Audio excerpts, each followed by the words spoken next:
श्री गणेशाय नमः। श्री गोपीजनवल्लभाय नमः। श्रीमद्भागवत महापुराण षष्ठ स्कंध अथ चतुर्थोऽध्यायः। दक्ष के द्वारा भगवान की स्तुति और भगवान का प्रादुर्भाव। राजा परीक्षित ने पूछा, भगवान, आपने संक्षेप से तीसरे स्कंद में इस बात का वर्णन किया कि स्वयंभू मनवंतर में देवता, असुर, मनुष्य, सर्प और पशु पक्षी आदि की सृष्टि कैसे हुई। अब मैं उसी का विस्तार जानना चाहता हूँ। प्रकृति आदि कारणों के भी परम कारण भगवान अपनी जिस शक्ति से जिस प्रकार उसके बाद की सृष्टि करते हैं, उसे जानने की भी मेरी इच्छा है। सूत जी कहते हैं, शौनक जी, ऋषियों, शौनकादि ऋषियों, परम योगी व्यासनंदन सुखदेव जी ने राजर्षि परीक्षित का यह सुंदर प्रश्न सुनकर उनका अभिनंदन किया और इस प्रकार कहा।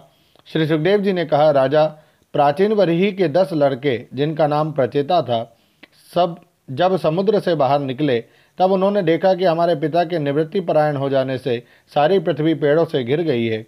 उन्हें वृक्षों पर बड़ा क्रोध आया। उनके तपोबल ने तो मानो क्रोध की आग में आहुति ही डाल दी। बस उन्होंने वृक्षों को जला डालने के लिए अपने मुख से वायु और अग्नि की सृष्टि की। परीक्षित, जब प्रचेताओं की छोड़ी हुई अग्नि और वायु उन वृक्षों को जलाने लगी, तब वृक्षों के राजाधिराज चंद्रमा ने उनका क्रोध शांत करते हुए इस प्रकार कहा, महाभाग्यवान प्रचेताओं, ये वृक्ष बड़े दीन हैं। आप लोग इनसे द्रोह मत कीजिए, क्योंकि आप तो प्रजा की अभिवृद्धि करना चाहते हैं और सभी जानते हैं कि आप प्रजापति हैं।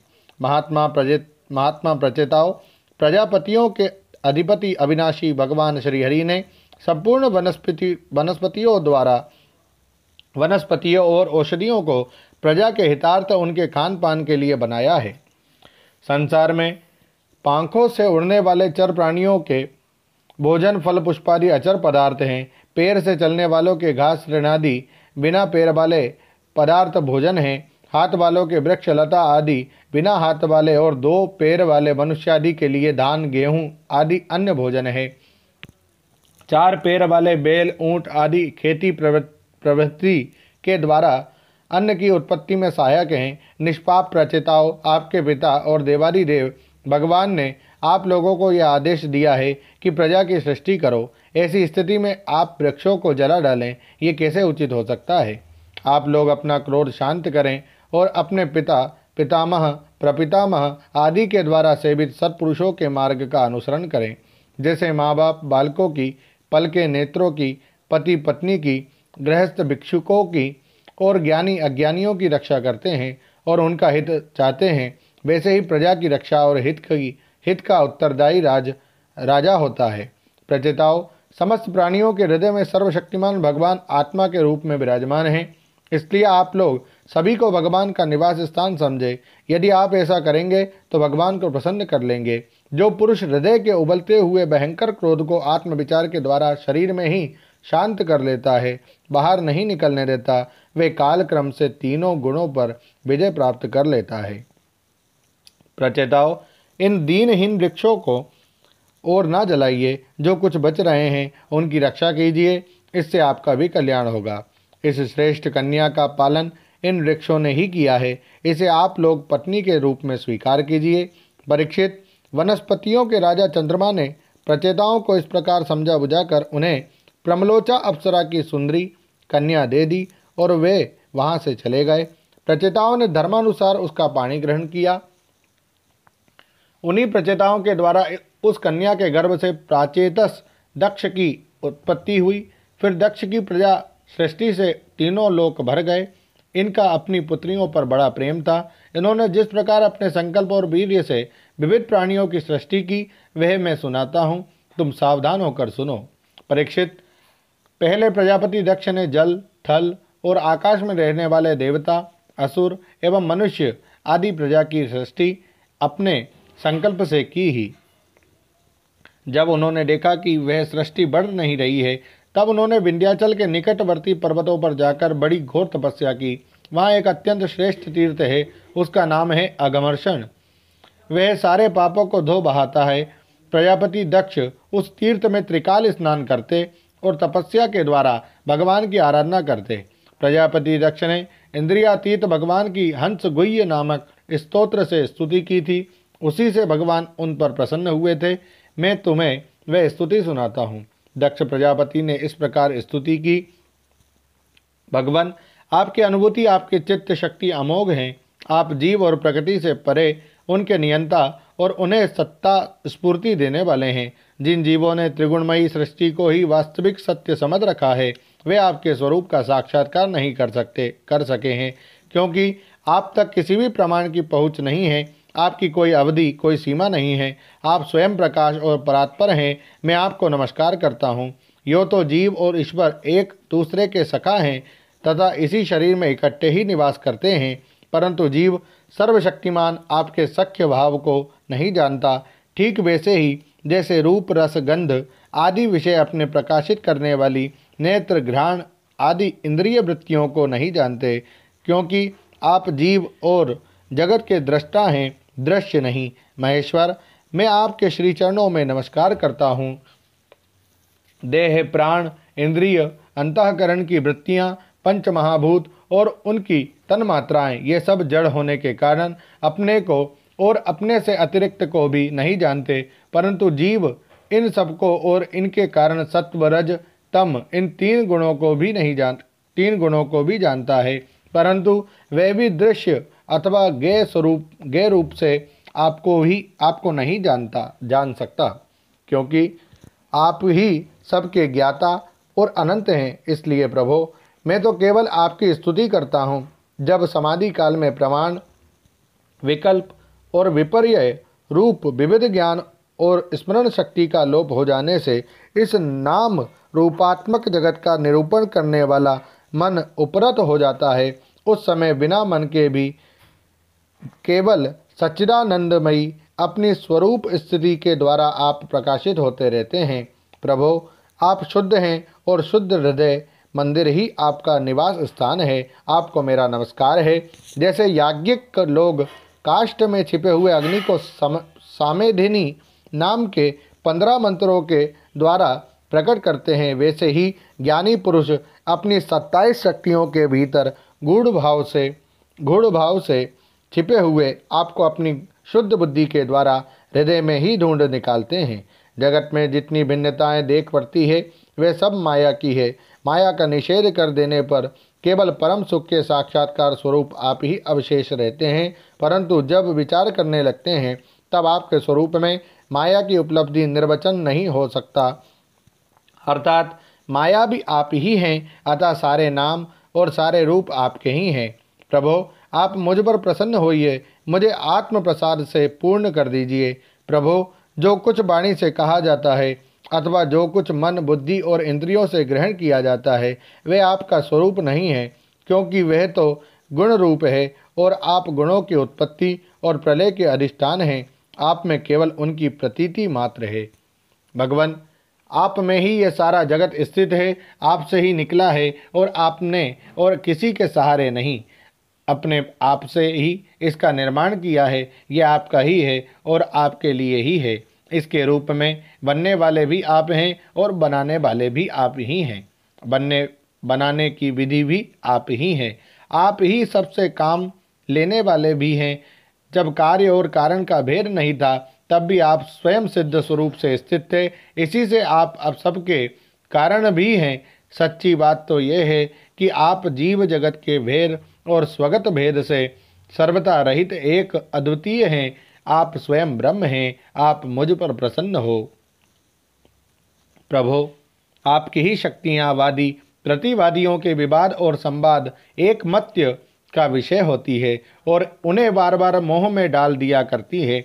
आप अनंत, आप प्रकृत, कल्याण, गुणों से युक्त एवं स्वयं अनंत हैं। मैं आपको नमस्कार करता हूँ। भगवान, उपासक लोग कहते हैं कि हमारे प्रभु हस्त पादादि से युक्त साकार विग्रह है और सांख्यवादी कहते हैं कि भगवान हस्त पादादि विग्रह से रहित निराकार हैं। यद्यपि इस प्रकार वे एक ही वस्तु के दो परस्पर विरोधी धर्मों का वर्णन करते हैं, परंतु फिर भी उसमें विरोध नहीं है, क्योंकि दोनों एक ही परम वस्तु में स्थित है। बिना आधार के हाथ पैर आदि का होना संभव नहीं और निषेध की भी कोई न कोई अवधि होनी ही चाहिए। आप वही आधार और निषेध की अवधि हैं। इसलिए आप साकार निराकार दोनों से ही अविरुद्ध सम पर ब्रह्म हैं। प्रभो, आप अनंत हैं। आपका ना तो कोई प्राकृत नाम है और ना कोई प्राकृत रूप। फिर भी जो आपके चरण कमलों का भजन करते हैं, उन पर अनुग्रह करने के लिए आप अनेक रूपों में प्रकट होकर अनेकों लीलाएं करते हैं तथा उन रूपों एवं लीलाओं के अनुसार अनेकों नाम धारण कर लेते हैं। परमात्मन, आप मुझ पर कृपा प्रसाद कीजिए। लोगों की उपासनाएं प्रायः साधारण कोटि की होती है, अतः आप सबके हृदय में रहकर उनकी भावना के अनुसार भिन्न भिन्न देवताओं के रूप में प्रतीत होते रहते हैं। ठीक वैसे ही जैसे हवा गंध का आश्रय लेकर सुगंधित प्रतीत होती है, परंतु वास्तव में सुगंधित नहीं होती, ऐसे सबकी भावनाओं का अनुसरण करने वाले प्रभु मेरी अभिलाषा पूर्ण करें। श्री सुखदेव जी कहते हैं, परीक्षित, विंध्याचल के अघमर्षण तीर्थ में जब प्रजापति दक्ष ने इस प्रकार स्तुति की, तब भक्तवत्सल भगवान उनके सामने प्रकट हुए और उस समय भगवान गरुड़ के कंधों पर चरण रखे हुए थे। विशाल एवं हृष्ट पुष्ट 8 भुजाएं थी। उनमें शंख, चक्र, तलवार, ढाल, बाण, धनुष, पाश और गदा धारण किए हुए थे। वर्षाकालीन मेघ के समान श्यामल शरीर पर पीतांबर फहरा रहा था। मुखमंडल प्रफुल्लित था। नेत्रों से प्रसाद की वर्षा हो रही थी। घुटनों तक वनमाला लटक रही थी। वक्षस्थल पर सुनहरी रेखा, श्रीवत्स चिन्ह और गले में कौस्तुभ मणि जगमगा रही थी। बहुमूल्य किरीट, कंगन, मकराकृति, कुंडल, करधनी, अंगूठी, कड़े, नूपुर और बाजूबंद अपने अपने स्थान पर सुशोभित थे। त्रिभुवनपति भगवान के त्रैलोक्य विमोहन रूप धारण कर रखा था। नारद, नंद, सुनंद आदि पार्षद उनके चारों ओर खड़े थे। इंद्र आदि देवेश्वर गण स्तुति कर रहे थे तथा सिद्ध, गंधर्व और चारण भगवान के गुणों का गान कर रहे थे। ये अत्यंत आश्चर्यमय और अलौकिक रूप देखकर दक्ष प्रजापति कुछ सहम गए। प्रजापति दक्ष ने आनंद से भरकर भगवान के चरणों में साष्टांग प्रणाम किया। जैसे झरनों के जल से नदियां भर जाती है, वैसे ही परमानंद के उद्रेक से उनकी एक एक इंद्रिय भर गई और आनंद परवश हो जाने के कारण वे कुछ भी बोल ना सके। परीक्षित, प्रजापति दक्ष अत्यंत नम्रता से झुककर भगवान के सामने खड़े हो गए। भगवान सबके हृदय की बात जानते ही हैं। उन्होंने दक्ष प्रजापति की भक्ति और प्रजावृद्धि की कामना देखकर उनसे यूँ कहा। श्री भगवान ने कहा, परम भाग्यवान दक्ष, अब तुम्हारी तपस्या सिद्ध हो गई, क्योंकि मुझ पर श्रद्धा करने से तुम्हारे हृदय में मेरे प्रति परम प्रेम भाव का उदय हो गया है।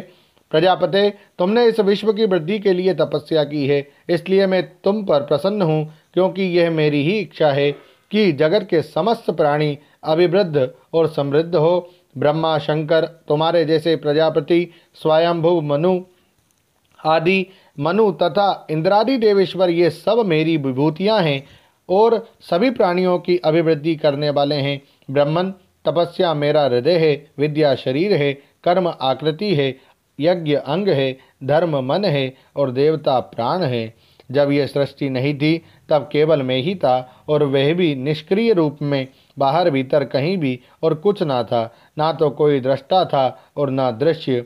मैं केवल ज्ञान स्वरूप और अव्यक्त था, ऐसा समझ लो, मानो सब और सुषुप्ति ही सुषुप्ति छा रही हो। प्रिय दक्ष, मैं अनंत गुणों का आधार एवं स्वयं अनंत हूँ।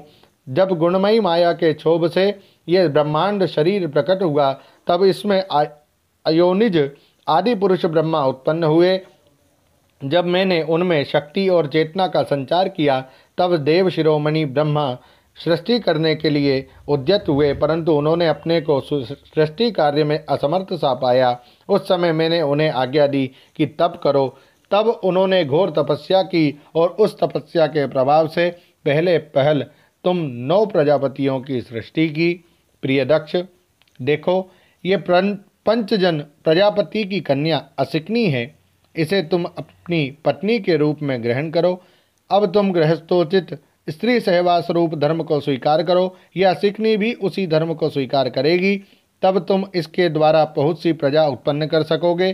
प्रजापते, अब तक तो मानसिक सृष्टि होती थी, परंतु अब तुम्हारे बाद सारी प्रजा मेरी माया से स्त्री पुरुष के संयोग से ही उत्पन्न होगी तथा मेरी सेवा में तत्पर रहेगी। श्री सुखदेव जी कहते हैं, विश्व के जीवन दाता भगवान श्रीहरि यह कहकर दक्ष के सामने ही इस प्रकार अंतर्धान हो गए जैसे स्वप्न में देखी हुई वस्तु स्वप्न टूटते ही लुप्त हो जाती है। ओम नमो भगवते वासुदेवाय। श्रीमद्भागवते महापुराणे पारमहंस्यां संहितायां षष्ठस्कन्धे चतुर्थोऽध्यायः। श्रीराधाकृष्णार्पणमस्तु। हरे नमः हरे नमः हरे नमः। जय श्री कृष्ण।